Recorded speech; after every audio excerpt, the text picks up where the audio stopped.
Calci Roriz é trabalhador da Federação Espírita do Estado de Goiás, escritor espírita. O tema de sua palestra é Jesus convida você para a regeneração.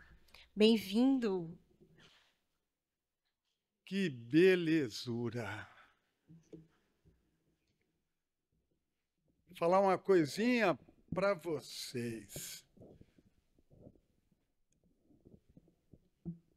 Eu estou recém-operado da catarata. A gente desencarna aos pouquinhos mesmo. A gente vai indo. Tem um ditado lá em Minas Gerais, minha terra, mas que vigora no Brasil inteiro. O ditado diz: a vida começa aos 40. O ditado não é esse, não. O ditado correto é: a ida começa aos 40. Alguém botou um V caridoso. Então, como eu estou recém-operado da catarata, e a médica, sabendo que eu sou espírita, eu acho que ela caprichou um pouquinho mais, porque eu estou vendo até perispírito. E foi por isso que eu disse: que belezura!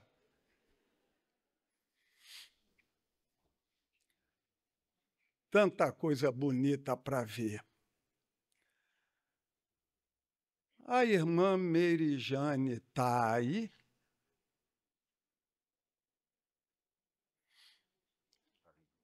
Está ali.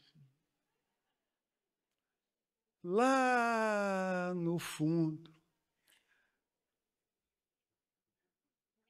Ex-presidente da Federação Espírita do Estado de Alagoas. E foi a Marlúcia que me chamou a atenção: a Merijane está aí. A quem eu peço uma salva de palmas pelo trabalho que ela sempre realizou.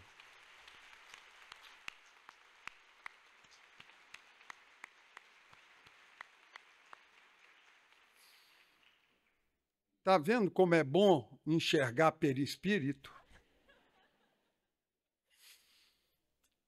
Olha, gente, o meu agradecimento por estar aqui de volta às terras alagoanas, com a qual eu tenho uma ligação muito profunda.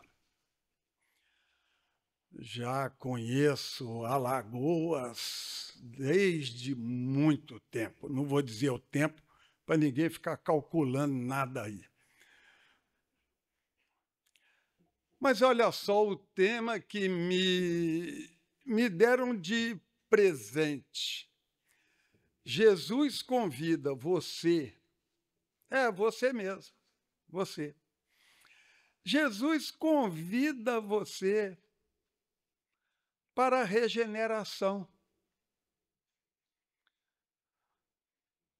A gente fica tão alegre, tão satisfeito quando o vizinho do suplente do vereador convida a gente para alguma coisa, a gente já fica se sentindo importante.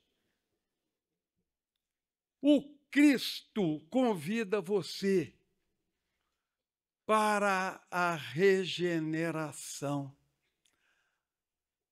Ah, você não sabe quem é o Cristo? O Haroldo falou para nós aqui.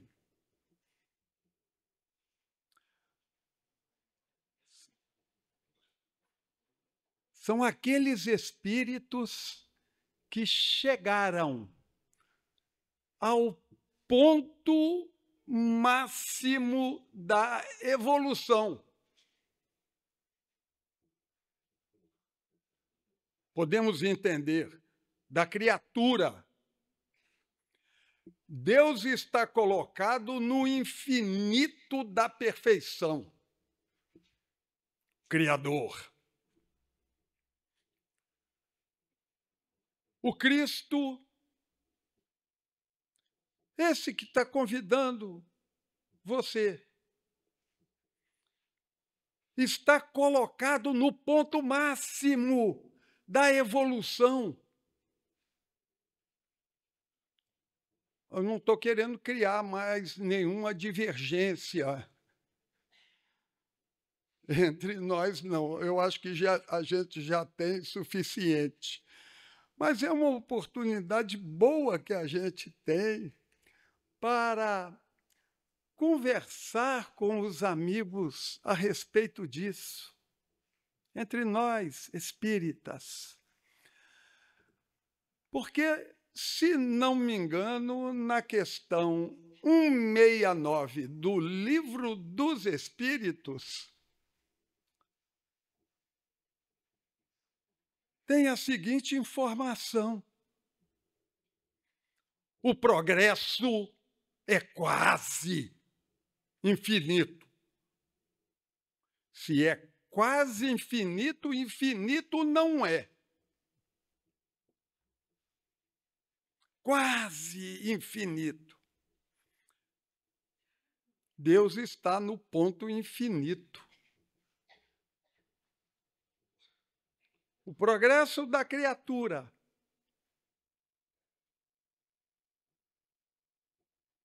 é quase infinito. E é esse espírito que chegou a este ponto que veio colocar o pé na lama aqui junto com a gente, para chamar cada um de nós para a regeneração.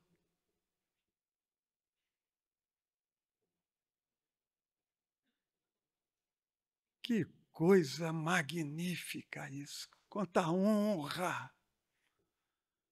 Se a gente já fica todo metido a besta quando o vizinho do amigo do sujeito que quase apertou a mão do suplente do vereador, a gente já fica alegre, se sente importante, o último biscoito do pacote. Quando um espírito de um nível desse vem, estende a mão para a gente e diz: "Ô, vem, está tudo preparado. Está tudo prontinho." Tem uma mensagem do filósofo inglês Chateaubriand, que está lá no Livro dos Médiuns, no capítulo 31, a segunda mensagem. Chateaubriand. E ele, em outras palavras, diz para a gente que o mundo de regeneração se caracteriza pela facilidade de comunicação entre os povos. Opa! Nós temos facilidade de comunicação entre os povos hoje? Facilidade nós temos, a gente não comunica porque não quer. Eu precisei saber de uma rua, de um número de uma rua em Tóquio. Com 3 toques no celular, eu vi a rua, o povo passando, andando, eu localizei o número. Uai! Uai! Se o mundo de regeneração se caracteriza pela facilidade de comunicação entre os povos, e Chateaubriand diz, para quebrar o preconceito, porque conhecendo, você vê que não é inimigo, é gente que nem a gente, tem os problemas que nós temos, é espírito em estágio evolutivo. Se o objetivo, se todas as condições, ou pelo menos a condição básica necessária para a implantação do mundo regenerado já está implementada com a facilidade de comunicação que nós temos hoje, por que que essa tal de regeneração ainda não chegou? Está faltando alguma coisa? Está faltando uma coisinha?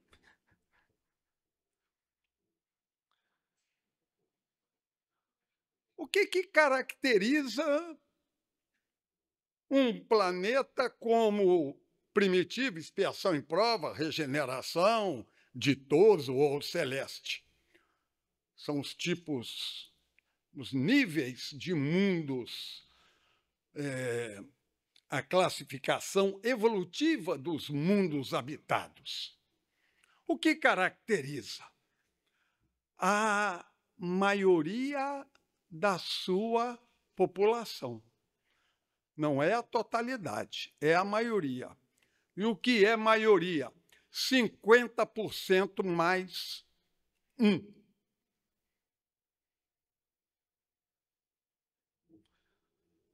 Quem sabe que esse 1 que está faltando sou eu.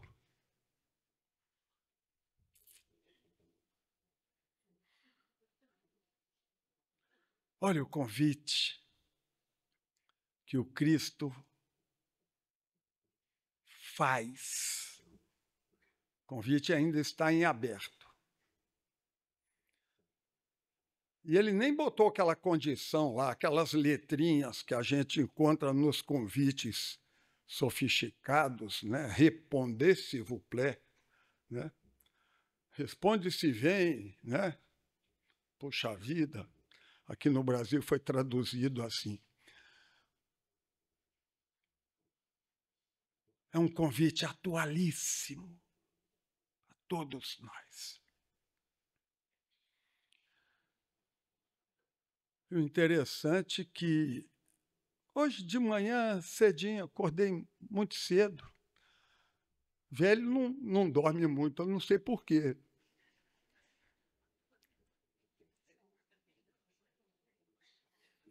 Antigamente eu dormia, que era uma beleza. Hoje dá 5 horas, eu já estou chutando a cama, né? Já estou enjoado já de dormir. Então eu acordei cedinho e a prece matinal me trouxe a lembrança de um diálogo que eu tive com uma pessoa que me procurou lá na Federação Espírita do Estado de Goiás. Eu resido em Goiânia. Era um desses tipos despachados, sabe? Aquela pessoa que, papo reto, conversa direta, quer saber das coisas. Então ele chegou na federação, me achou, ou sei lá se já veio me procurando, entrou. E eu, pois não, meu amigo. E ele de pronto me disse o seguinte: olha, estou fazendo uma pesquisa a respeito desse tal de mundo regenerado. E essa pesquisa minha é antiga. Eu comecei a pesquisar lá nos anos 70, quando os hippies começaram a falar em tempo de aquário, mundo de aquários, uma coisa dessa assim. Eu lá desde aquele tempo. Quando eu comecei a ouvir sobre essa nova era, esse novo tempo, esse tempo de aquário, esse tempo novo, esse mundo regenerado, que eu comecei a pesquisar a respeito disso. Pois não, que bacana. E você chegou a alguma conclusão da sua pesquisa? Não, ainda estou pesquisando, estou levantando dados. Mas lá na frente da minha casa tem uma igreja evangélica e, evidentemente, pela proximidade, foi onde eu primeiro entrei e perguntei lá. Eu quero saber a opinião dos mais significativos movimentos cristãos no Brasil a respeito desse mundo de regeneração que Jesus convida a gente. Como é que eu faço para entrar nisso? Porque se há um convite, deve haver uma condição. Então, lá na igreja evangélica,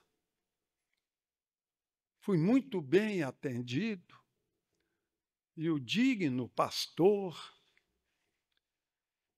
me recomendou que eu lesse a Bíblia, porque ali é a palavra de Deus. E me deu uma Bíblia. E eu abri e comecei a ler. Mas eu vi que tinha 66 livros na Bíblia que ele me ofereceu. É livro demais.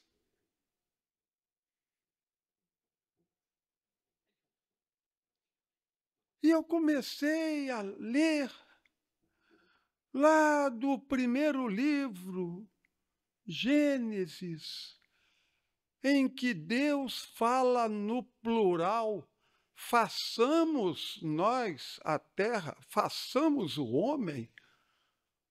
Ué, tem outros deuses? Politeísmo é que está certo? Façamos. E eu comecei a conjecturar sobre isso, mas verifiquei que eu não vou chegar lá no último livro, lá no Apocalipse de João. Eu penso que eu não chego lá a tempo, o mundo de regeneração chega antes. E eu não estou preparado. Aí, nesse auge do meu desespero, eu fui a uma igreja católica. E lá também me deram uma Bíblia. Tinha 73 livros, 7 a mais. Mas não é uma só a palavra?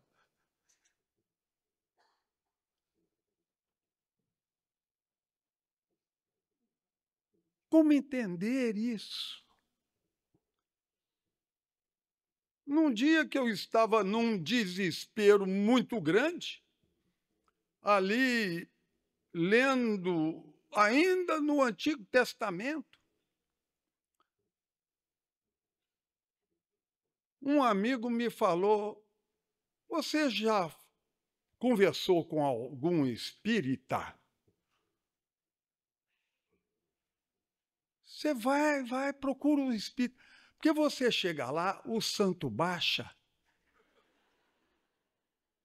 e eles te dão uma resposta na hora. Dá umas voltas na encruzilhada, vai daqui até Deodoro a pé, de costas. Você faz umas coisas assim que facilita para você. E é por isso que eu cheguei aqui nesse prédio da Federação Espírita do Estado de Goiás. Falei, meu amigo, tá difícil o santo baixar aqui, né? Ele está com alguns afazeres. Eu me lembrei o bom e didático Kardec, no livro dos médiuns, quando fala das evocações. Está um pouco complicado, mas eu vou te dar uma boa notícia. Eu falei, o que eu mais quero na vida é uma boa notícia. Eu estou desesperado, querendo saber a respeito. O convite eu já ouvi dizer. Eu quero saber o que eu tenho que fazer, porque se é um convite, tem uma contrapartida. Qual é a roupa, qual é a indumentária, como é que eu faço, onde é que eu ajoelho, qual é a minha participação, ou será que não precisa participação nenhuma minha?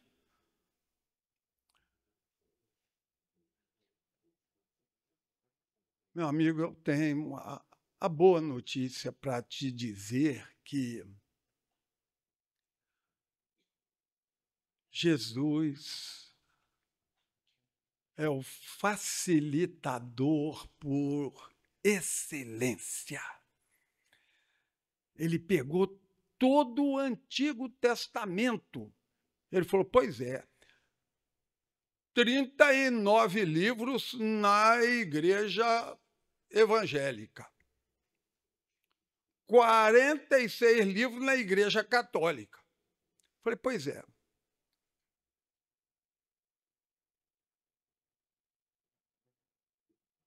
O Cristo pegou o Antigo Testamento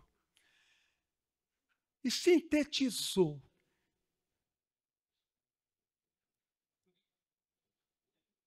em 2 mandamentos. Onde é que está escrito isso? Consulta depois o capítulo 22 de Mateus. Você vai ver lá. O Cristo dizendo que amar a Deus sobre todas as coisas e o próximo como a ti mesmo. Objetivo e meio. E o Cristo acrescenta,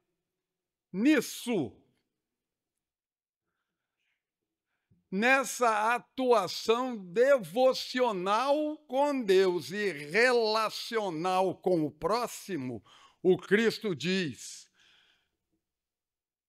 está toda a lei e os profetas. Ou seja, todo o Antigo Testamento, lei e profetas. Lei, os 5 primeiros livros do Antigo Testamento atribuído a Moisés. E os profetas, as demais obras que compõem o Antigo Testamento. Ele falou, e aqueles 7 a mais lá da Igreja Católica? Que no iniciozinho a informação era de pai para filho, oral. Transmissão oral. O pai cobrava do filho que o filho soubesse. E assim, de geração em geração, foi transmitido todo o Antigo Testamento. Acontece que, mais tarde, compuseram essa chamada tradição oral em texto, na língua hebraica, exclusivo, portanto, do povo hebreu. Vale dizer aí, mais especificamente, ao povo judeu, que é uma parcela do povo hebreu. E os 7 livros a mais? Pois é.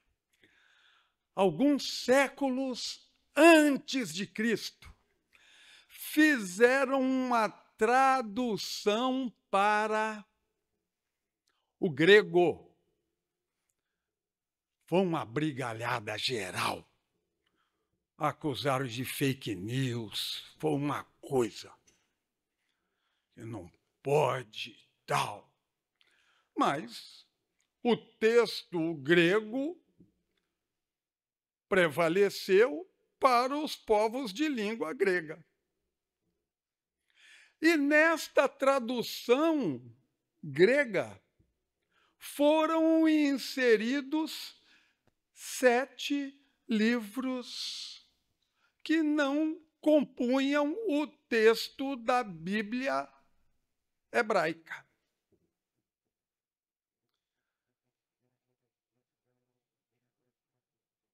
No início do 5º século, ano 410, para ser específico,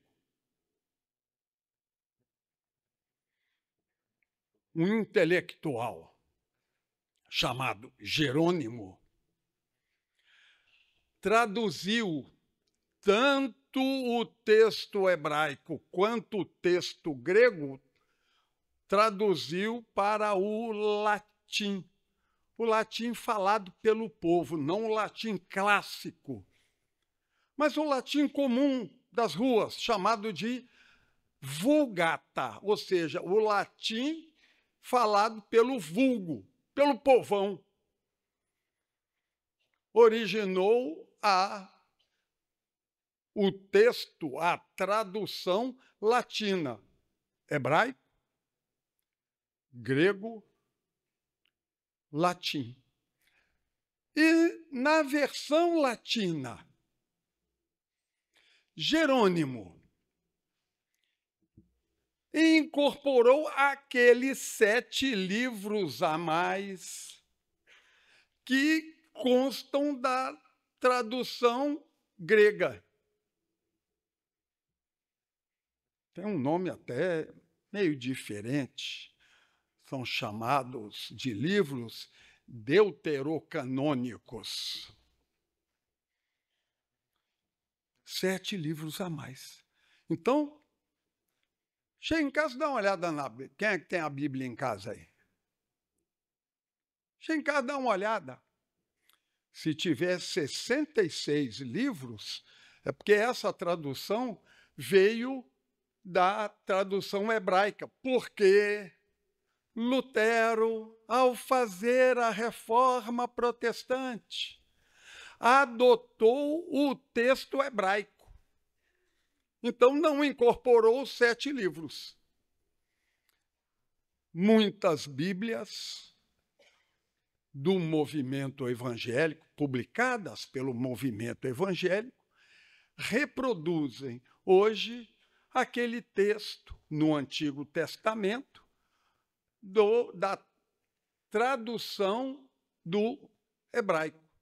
A igreja usou os 2, mas pegou da versão grega os 7 livros a mais. É por isso que algumas Bíblias da Igreja Católica têm 7 livros a mais, outros têm apenas 39, o outro tem 46. Latina com 46, da Igreja, e a da versão protestante, com 39 livros no Antigo Testamento. Essa é a origem dos 7 livros a mais. Ele falou, pois é, mas é muito livro. O Cristo resumiu. Amar a Deus sobre todas as coisas, o próximo, como você ama você mesmo. O Cristo está exigindo muito, não. Ame ao próximo com o mesmo padrão que você usa para você. Transfira esse amor, estenda esse amor que você tem a você ao próximo. Quem não ama a si mesmo não tem condição de amar o próximo. Querem ver no dia que a cabeça está doendo, a barriga está desarranjada, as pernas estão cansadas, os joelhos estão desconjuntados, o cabelo está caindo, o dente está precisando de trocar o bloco, você está sem dinheiro, você tem paciência de aturar o próximo? Difícil, né? É o dia da gente olhar para dentro. Não dá para olhar para fora. O amor está pequenininho, né? Como é que é o negócio? Farinha pouca, meu pirão primeiro. Como eu só tenho... É isso que acontece com a gente. Como o amor é tão pouquinho, tão pequenininho, não dá nem para o gasto doméstico com a gente mesmo, pessoal. Quando a gente aumenta a capacidade de amar, aí sobra para exportar. Aí você exporta para o próximo. O que o Cristo está dizendo em amar o próximo é isso. Estenda o amor que você tem a você para o próximo. Ele falou, mas que ótimo, então eu não preciso ler o Absalão, o Daniel na Cova dos Leões, a virtuosa Susana, eu não preciso. Eu falei, meu amigo, olha, é bom conhecer o Antigo Testamento, porque muitos dos ensinos do Cristo se baseiam em ensinos do Antigo Testamento. Vou dar uma dica aqui, baixinho, só para ficar entre nós.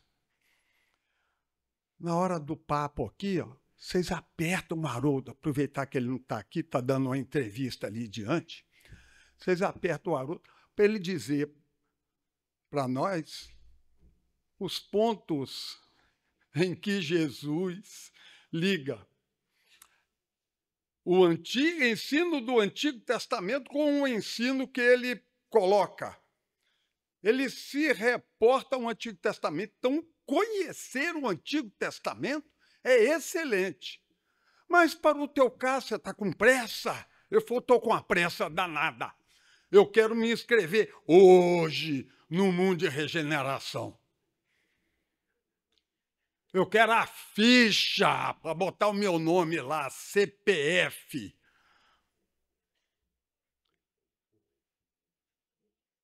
E me inscrever, porque o convite está feito, eu preciso aceitar esse convite. Então, está ótimo. Então, amar a Deus sobre todas as coisas e ao próximo como a mim mesmo. Ok.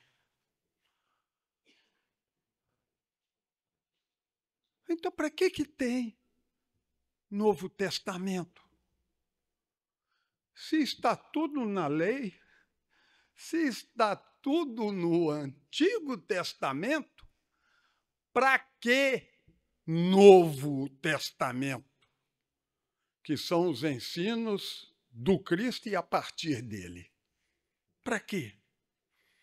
Meu amigo, você já observou que a Bíblia é dividida em duas partes. Você, Antigo Testamento e Novo Testamento. Qual é o problema? Não, problema nenhum. É que o Antigo Testamento diz o que fazer. E o Novo Testamento diz como fazer. O que e o como. Então, você está preocupado com a chegada do mundo de regeneração que pode te pegar desprevenido? Você já sabe o quê? Ele falou, já. Você falou para mim, eu falei, eu não, Jesus. Amar a Deus sobre todas as coisas, e o próximo como a ti mesmo, não é isso? É isso. Ok. Se a gente já sabe o quê, vem o Novo Testamento dizer o como. Como fazer? Ele falou, pois é. Quantos livros tem o Novo Testamento? 27. Tem alguns livros a mais e tal, que nem no Antigo... Não. A turma já debateu, tem gente que não aceita a carta aos Hebreus, escrita por Paulo. Outros dizem que a terceira carta de João não foi escrita por ele e tal. Tem uma turma aí que... Mas, na grande maioria dos estudiosos, declaram aqueles 27 livros do Novo Testamento sem muita polêmica. Um detalhe ou outro aqui e tal, mas sem...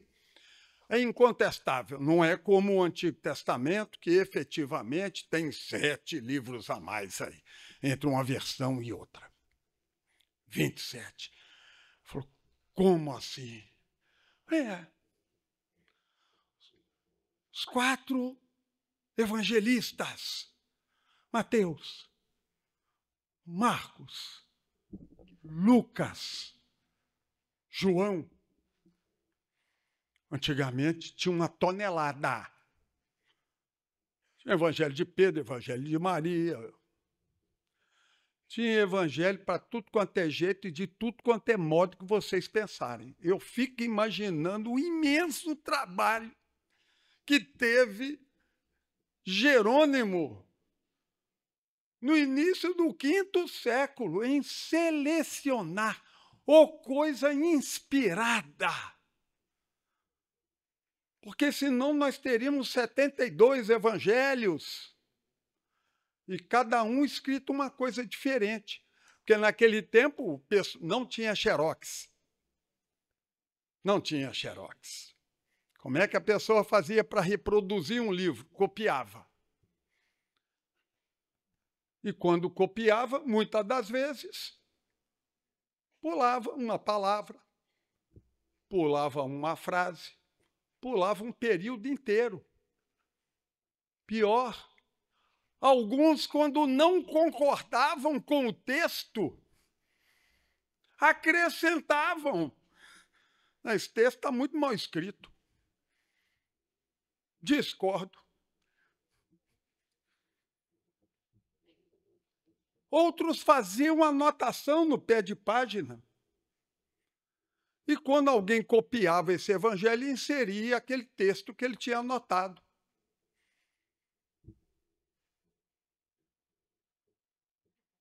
Imaginem a quantidade de evangelho que existia. Olha o trabalho de Jerônimo.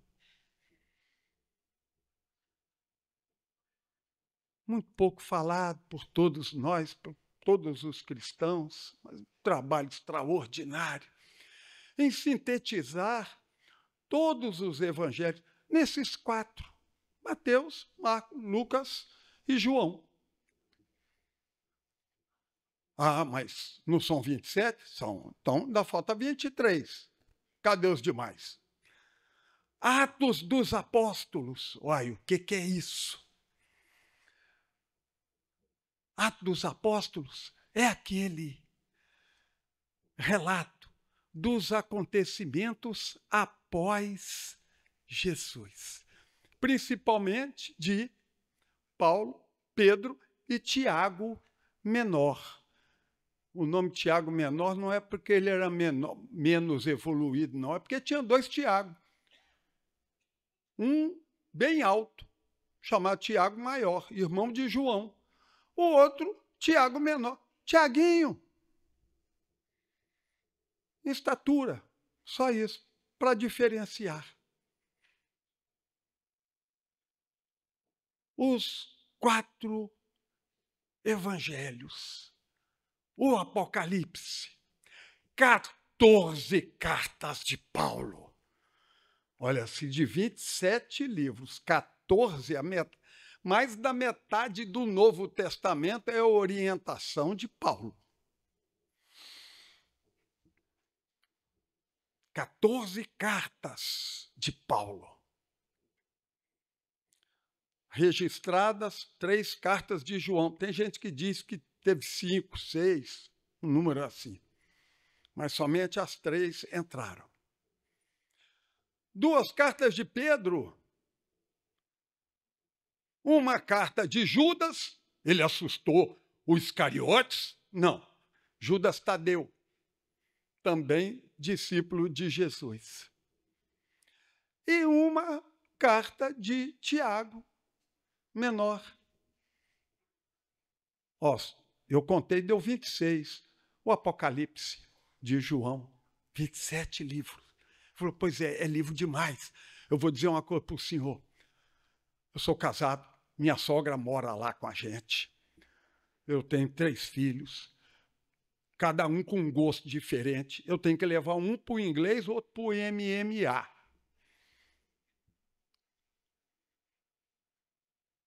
Tenho que levar a sogra ao médico. E mais, eu sou professor. Como eu tenho 2 filhos que são professores, eu sei da ocupação deles.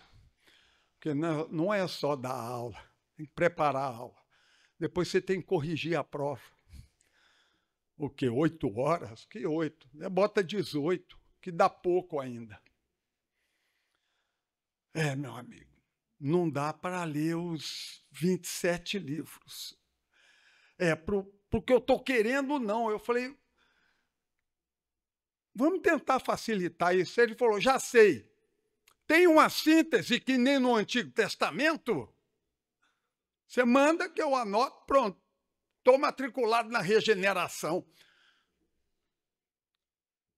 Eu falei, não tem, mas você quer um ensino de Jesus? Ele falou, então atenha-se aos 4 evangelhos, que é ensino de Jesus direto para a gente.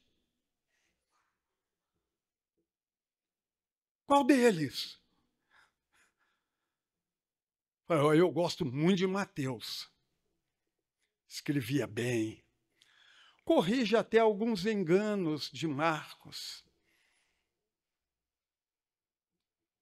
Escreve bem. Foi discípulo de Jesus.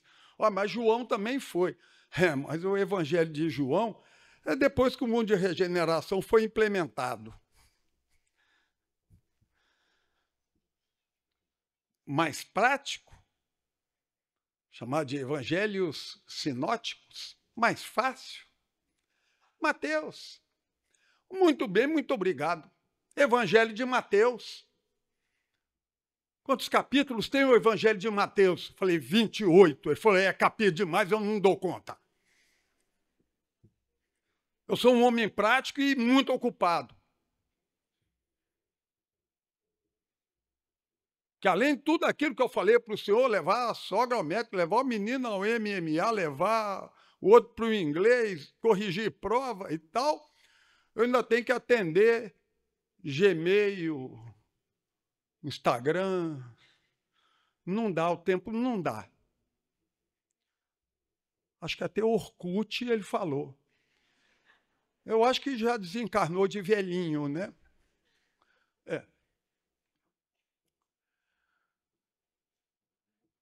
Meu amigo, você tem razão. Vamos pegar os 28 capítulos de Mateus para resolver a sua questão.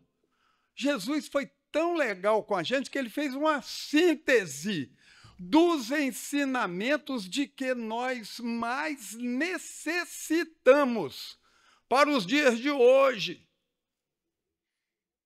No tempo do final da transição. Onde é que está isso? Capítulos 5, 6 e 7 do Evangelho de Mateus.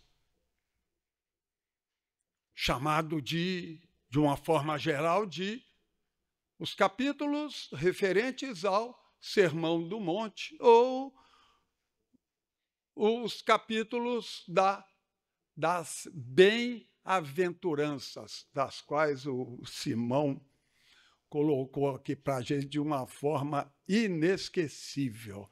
A escadinha.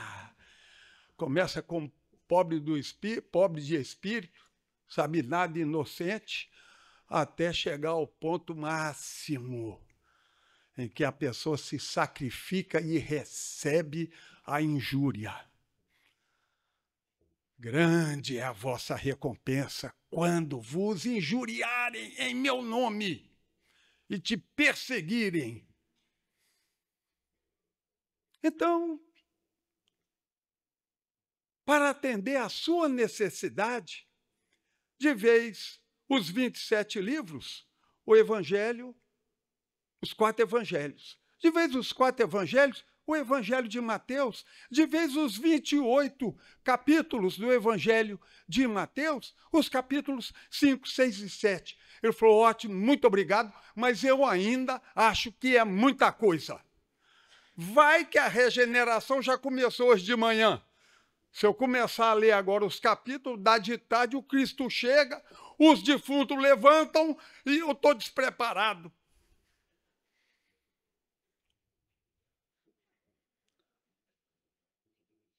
Você tem razão, amigo. Porque, na verdade, os capítulos 6 e 7 do Evangelho de Mateus dirigem a um tipo específico de pessoas. Os que dirigem, os que governam, os que coordenam pessoas. É o teu caso? Ele falou, não. Então, Evangelho de Mateus, capítulo 5. Ele ajuntou as tralhas, que ele tinha trazido muita coisa. 2.500 provas para corrigir a mochila.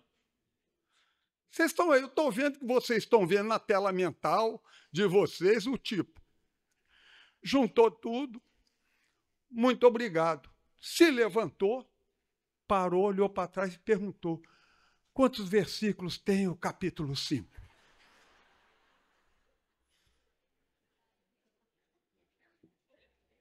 Eu respondi baixinho para não sobressaltar. 48.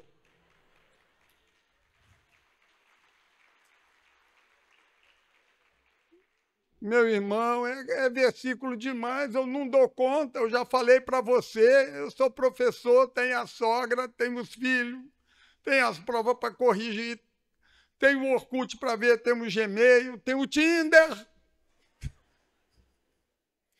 Como é que eu faço? Você tem razão, meu amigo. Tem um versículo em Mateus, no capítulo 5, que é um ensino de Jesus direto para aqueles que querem se inscrever no mundo de regeneração. Qual versículo? Capítulo 5, versículo 5. Sacou a Bíblia, abriu. O que está escrito?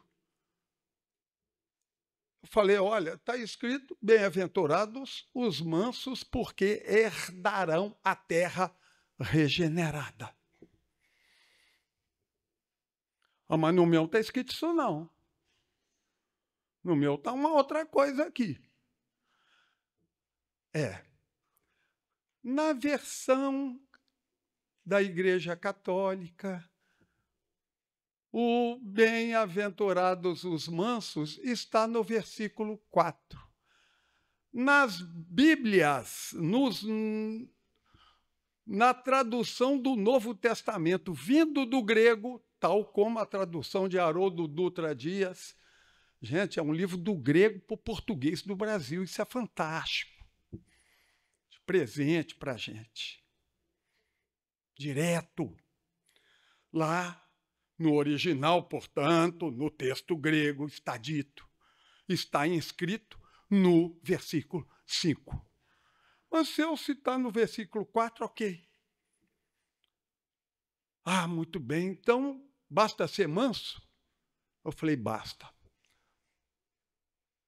Ele olhou para mim com a cara séria, falou: olha, eu vou dizer uma coisa para você. Eu venho lá do Nordeste.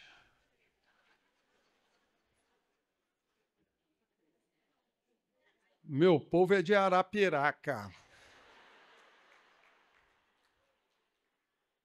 E no Nordeste, esse negócio de manso não dá certo, não. Se o preço é esse, tá difícil eu me regenerar. Sabe que você tem razão, meu irmão. Porque, na verdade, Jesus falou em aramaico. O texto foi escrito em grego. Depois, passado para o latim.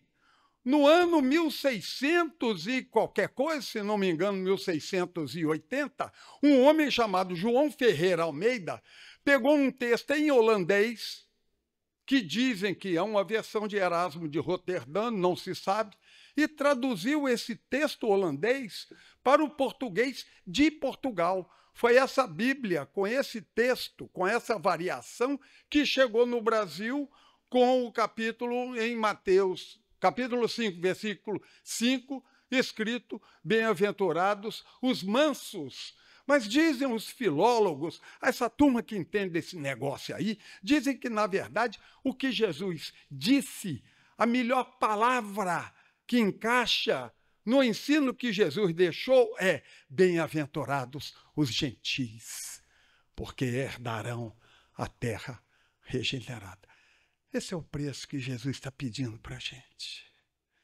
Gentileza, que é a mínima parcela de amor que a gente pode manifestar a alguém. A gentileza. Vamos regenerar? Muita paz.